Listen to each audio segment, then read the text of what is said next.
Hello, आप सभी कैसे हैं। आप सभी का मेरे यूट्यूब चैनल BHU एकेडमी में स्वागत है। आज हम लोग SSC GD के लिए GK GS के महत्वपूर्ण प्रश्नों को देखेंगे। इस सभी प्रश्न होने वाले आगामी एग्जाम SSC GD के लिए बेहद ही महत्वपूर्ण होने वाले हैं, तो वीडियो आखिरी तक ज़रूर देखिएगा और सभी प्रश्नों को आप लोग अच्छे से याद कर लीजिएगा। तो चलिए आइए एक एक करके शुरू करते हैं। महात्मा गांधी ने दांडी मार्च कहाँ से आरंभ किया था? सही जवाब क्या होगा? तो महात्मा गांधी ने दांडी मार्च को आरंभ किया था अहमदाबाद से। यानी सही जवाब क्या होगा? तो ऑप्शन सी हो जाएगा। महात्मा गांधी ने दांडी मार्च अहमदाबाद से आरंभ किया था। हड़प्पा सभ्यता की खोज किसने की थी? सही जवाब क्या होगा? तो हड़प्पा सभ्यता की खोज जो है यह दयाराम साहनी ने की थी। यानी करेक्ट आंसर क्या होगा? तो ऑप्शन सी हो जाएगा। हड़प्पा सभ्यता की खोज दयाराम साहनी ने की थी। मौलिक अधिकार को किस देश के संविधान से लिया गया है? राइट आंसर क्या होगा? तो मौलिक अधिकार को किस देश के संविधान से लिया गया है? तो करेक्ट आंसर ऑप्शन बी होगा, अमेरिका।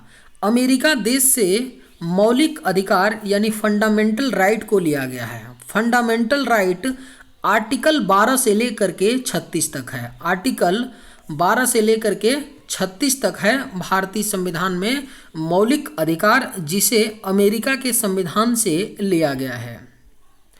भारत में अधिक मात्रा में केसर कहाँ मिलता है? बेहद ही महत्वपूर्ण प्रश्न है। भारत में अधिक मात्रा में केसर कहाँ मिलता है? तो सही जवाब ऑप्शन डी होगा, जम्मू कश्मीर। जम्मू कश्मीर राज्य में सबसे ज़्यादा केसर मिलता है। जम्मू कश्मीर यूनियन टेरिटरी अब हो चुका है ना, तो इसे भी आप लोग याद रखिएगा। लेकिन केंद्र सरकार का ऐसा कहना है कि अगर जम्मू कश्मीर में हालात सही होते हैं तो फिर से इसको राज्य का दर्जा दे दिया जाएगा। निम्न में से कौन सा तार वाला एक वाद्य यंत्र नहीं है? आपके ऑप्शंस हैं सारंगी, बांसुरी, वायलिन, गिटार। सही जवाब क्या होगा? तो निम्न में से कौन सा तार वाला एक वाद्य यंत्र नहीं है? तो करेक्ट आंसर ऑप्शन बी होगा। बांसुरी जो होता है वह एक तार वाला वाद्य यंत्र नहीं है। यानी सही जवाब क्या होगा? तो ऑप्शन बी हो जाएगा। राष्ट्रीय खेल दिवस किनके जन्मदिन पर मनाया जाता है? सही जवाब क्या होगा? तो राष्ट्रीय खेल दिवस किनके जन्मदिन पर मनाया जाता है?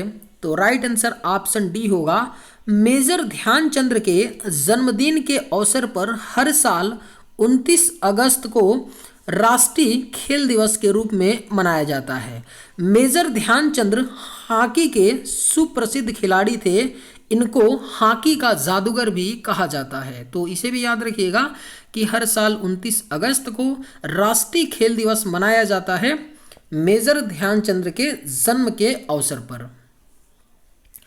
भरतनाट्यम शैली किस राज्य से संबंधित है? अगर आप लोगों को ये वीडियो पसंद आए तो एक लाइक ज़रूर कीजिएगा और अगर आप इस चैनल पर नए होंगे तो सब्सक्राइब भी कर लीजिएगा। भरतनाट्यम शैली किस राज्य से संबंधित है? करेक्ट आंसर क्या होगा? तो ऑप्शन ए हो जाएगा, तमिलनाडु। भरतनाट्यम जो शैली है यह तमिलनाडु राज्य से संबंधित है। यानी राइट आंसर ऑप्शन ए हो जाएगा। सूर्य और पृथ्वी के मध्य न्यूनतम दूरी कब होती है? करेक्ट आंसर क्या होगा? तो सूर्य और पृथ्वी के जो मध्य न्यूनतम दूरी होता है वह साल में 3 जनवरी को होता है। 3 जनवरी को सूर्य और पृथ्वी के बीच जो दूरी होती है सबसे कम होती है। यानी राइट आंसर क्या होगा? तो ऑप्शन सी हो जाएगा। सूर्य और पृथ्वी के बीच में जो औसतन दूरी है वो कितना है? तो 15 करोड़ किलोमीटर है। याद रखिएगा इसे भी। 15 करोड़ किलोमीटर सूर्य और पृथ्वी के बीच औसत दूरी है। सूर्य के किरणों से हमें कौन सा विटामिन मिलता है? सही जवाब क्या होगा? तो सूर्य के किरणों से हमें विटामिन डी मिलता है, यानी करेक्ट आंसर क्या होगा?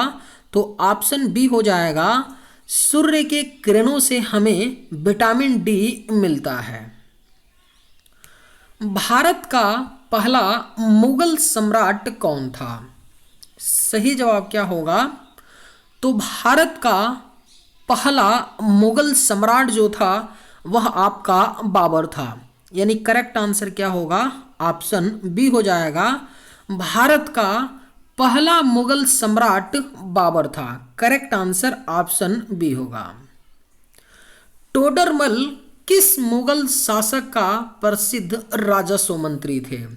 आपके ऑप्शंस हैं शेरशाह, अकबर, बाबर, महाराणा प्रताप। सही जवाब क्या होगा? तो टोडरमल किस मुगल शासक का प्रसिद्ध राजस्व मंत्री थे? तो करेक्ट आंसर ऑप्शन बी होगा, अकबर।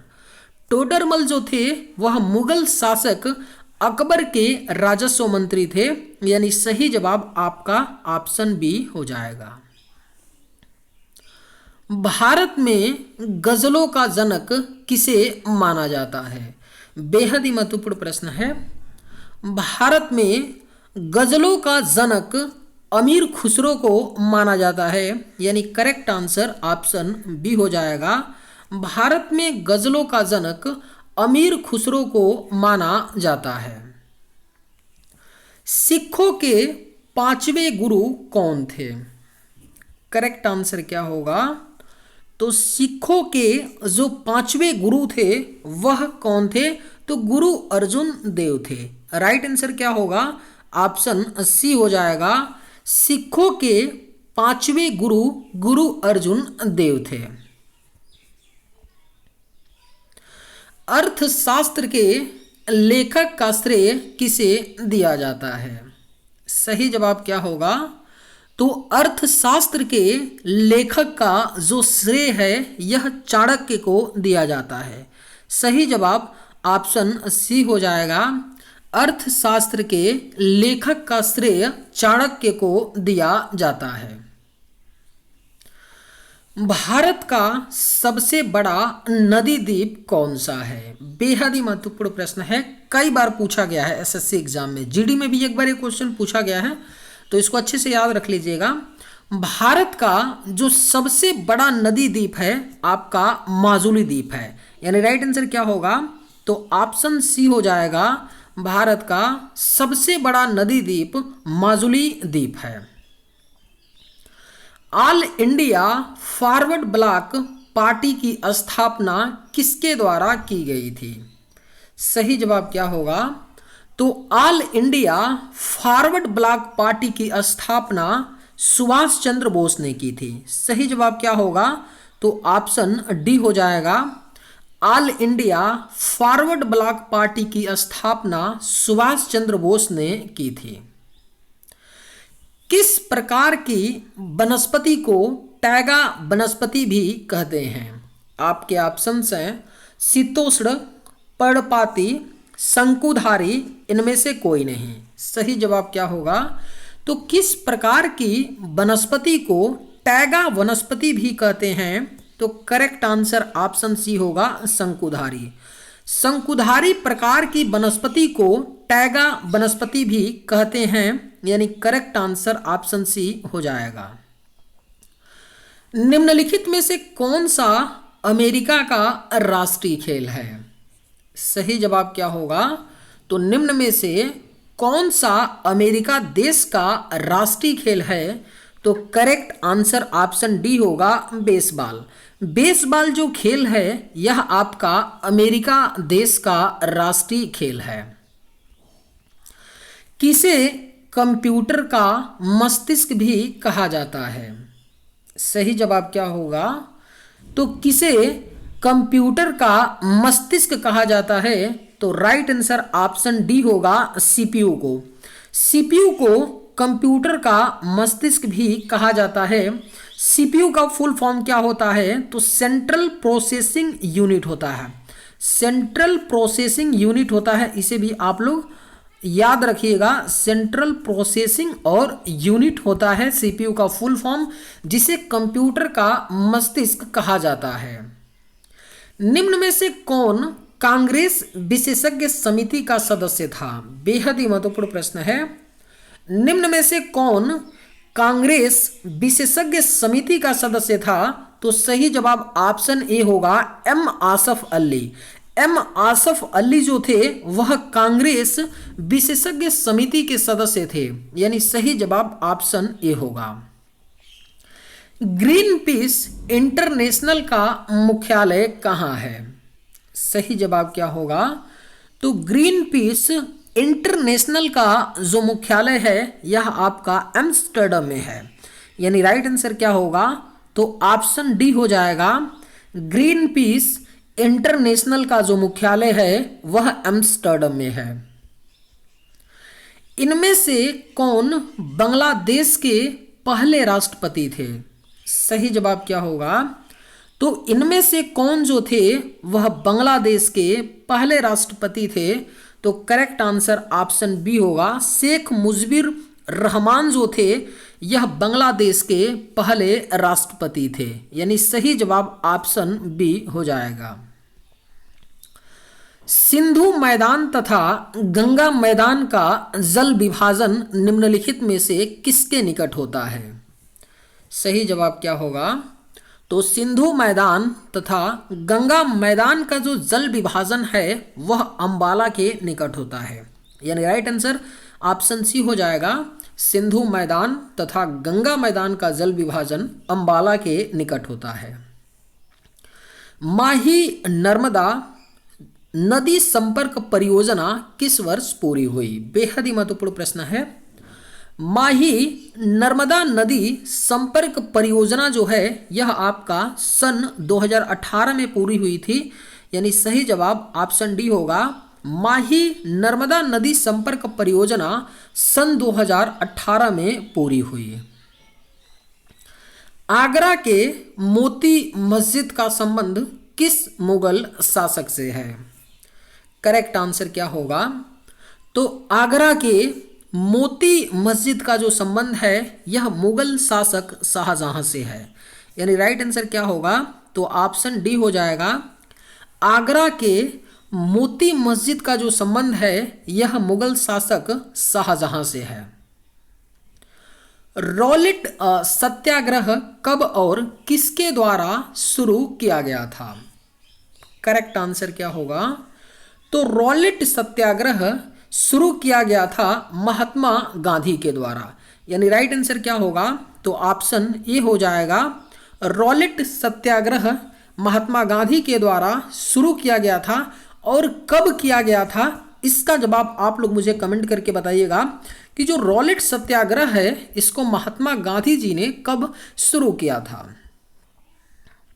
निम्नलिखित में से कौन भारत का राष्ट्रीय जलीय जंतु है? करेक्ट आंसर क्या होगा? तो भारत का जो राष्ट्रीय जलीय जंतु है वह डॉल्फिन है। गंगा नदी की जो डॉल्फिन है वह भारत का राष्ट्रीय जलीय जंतु है, यानी राइट आंसर ऑप्शन डी होगा। निम्नलिखित में से कौन राज्य सूची का विषय है? अगर आप लोगों को ये वीडियो पसंद आए तो एक लाइक ज़रूर कीजिएगा, और अगर आप इस चैनल पर नए होंगे तो सब्सक्राइब भी कर लीजिएगा। निम्न में से कौन राज्य सूची का विषय है? तो सही जवाब ऑप्शन सी होगा, पुलिस। पुलिस जो होता है वह राज्य सूची का विषय होता है, यानी सही जवाब ऑप्शन सी हो जाएगा। कौन सा भारतीय राज्य सबसे बड़ा बॉक्साइट उत्पादक राज्य है? करेक्ट आंसर क्या होगा? तो कौन सा भारतीय राज्य जो सबसे बड़ा बॉक्साइट उत्पादक राज्य है? तो करेक्ट आंसर ऑप्शन बी होगा, उड़ीसा। उड़ीसा जो राज्य है वह बॉक्साइट का सबसे बड़ा उत्पादक राज्य है, यानी करेक्ट आंसर ऑप्शन बी होगा। एग्जाम वॉरियर्स पुस्तक के लेखक कौन है? वीवीआईपी क्वेश्चन है, बेहद ही महत्वपूर्ण प्रश्न है, पूछा जा सकता है, अच्छे से याद कर लीजिए। एग्जाम वॉरियर्स जो पुस्तक है इसके लेखक हैं प्रधानमंत्री नरेंद्र मोदी, इसलिए महत्वपूर्ण क्वेश्चन हो जाता है। पूछा जा सकता है। एग्जाम वॉरियर्स नरेंद्र मोदी के द्वारा लिखा गया एक पुस्तक है। मौर्य साम्राज्य की राजधानी क्या थी? सही जवाब क्या होगा? तो मौर्य साम्राज्य की जो राजधानी थी वह पाटलिपुत्र थी, और पाटलिपुत्र का वर्तमान नाम क्या है? पटना है। पटना यानी पाटलिपुत्र जो था वह मौर्य साम्राज्य की राजधानी हुआ करती थी। आप समझ सकते हैं कि पटना पहले के समय में, अशोक के समय में कितना शक्तिशाली केंद्र हुआ करता होगा। 1920 में मूक नायक अखबार किसने शुरू किया था? करेक्ट आंसर क्या होगा? तो 1920 में मूक नायक अखबार को B.R. अम्बेडकर ने, यानी भीमराव अंबेडकर ने 1920 में मूक नायक अखबार शुरू किया था, यानी सही जवाब ऑप्शन सी होगा। निम्न में से कौन पारा का मिश्र धातु है? सही जवाब क्या होगा? तो निम्न में से पारा का मिश्र धातु जो है आपका अमलगम है, यानी राइट आंसर क्या होगा? तो ऑप्शन बी हो जाएगा। पारा का जो मिश्र धातु होता है उसे अमलगम कहते हैं। स्वराज पार्टी की स्थापना किसने की थी? सही जवाब क्या होगा? तो स्वराज पार्टी की जो स्थापना है यह C.R. दास और मोतीलाल नेहरू ने की थी। सही जवाब क्या होगा? तो ऑप्शन बी हो जाएगा। स्वराज पार्टी की स्थापना C.R. दास और मोतीलाल नेहरू ने की थी। चलिए आज की वीडियो में बस इतना ही। अगर आप लोगों को ये वीडियो पसंद आए तो एक लाइक ज़रूर कीजिएगा। थैंक्स।